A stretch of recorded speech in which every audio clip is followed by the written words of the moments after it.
Apocalypse by Yousef Alqamoussi, March 24th, 2020. It doesn't matter which day it is anymore. Yesterday the president tweeted, "This is why we need borders." It seems perhaps that swans and dolphins didn't appear in the Venice Canal as previously reported, but foxes, deer, coyotes, raccoons, and monkeys abound. House Democrats introduced a coronavirus stimulus plan as the Senate bill was stalled. Trump appears to, quote, waffle on shutdown, whatever that means. At this moment, the World Health Organization is reporting 378,394 total coronavirus cases with 16,491 deaths and 101,584 recovered. A pet birdie is still dying. فَكَذَّبُوهُ فَأَهْلَكْنَاهُمْ. State shutdowns don't happen to us. Call from, scam likely. Birds, everywhere. A cardinal calls from the telephone pole. I forgot to send Sean a list of book recommendations. Dishes, laundry, dusting, bills, lessons, shower, recycle, shave, bills, words, free fall.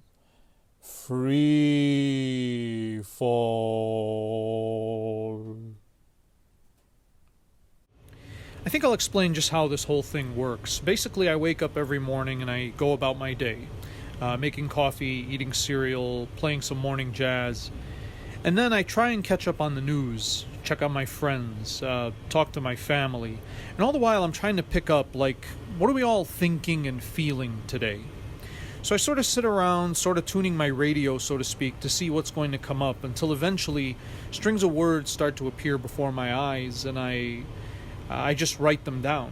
At the time I receive them, they don't really mean anything or tie together in any way. I'm not sure what they're about, but just picking up strings of phrases and sentences that just appear in my mind's eye. And I sort of end up with a basket of strings of words, of phrases, and my job is to figure out how to piece it all together, how to make meaning of what all this really is or encapsulates. I kind of start an almost phrase jigsaw puzzle, trying to piece all of it together in a way that creates a picture that all of us can understand and relate to, in a way that translates all of the muddled chaos of our thoughts and feelings that day into something comprehensible and relatable.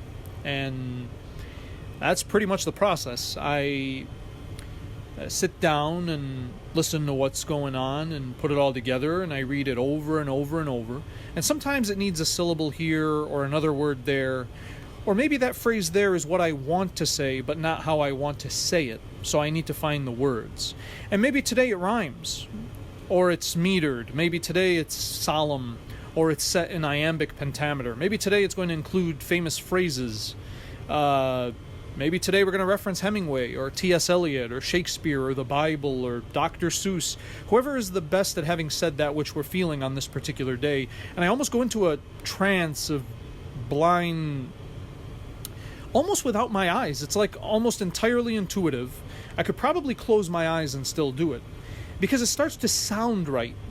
And basically the words transition from my eyes and hands to my ears, and the process then becomes auditory. I listen for what it's supposed to sound like. And what I come up with eventually is some sort of poem or song that sounds right.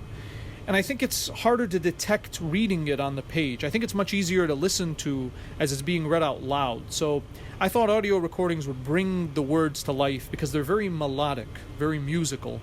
And it's really a poem, a song that you're listening to, more so than reading content off of a static page. And so that's kind of been my process every day. I listen for what's out there, I pick it up, I put it back together into something new, and I read it out loud until it sounds right.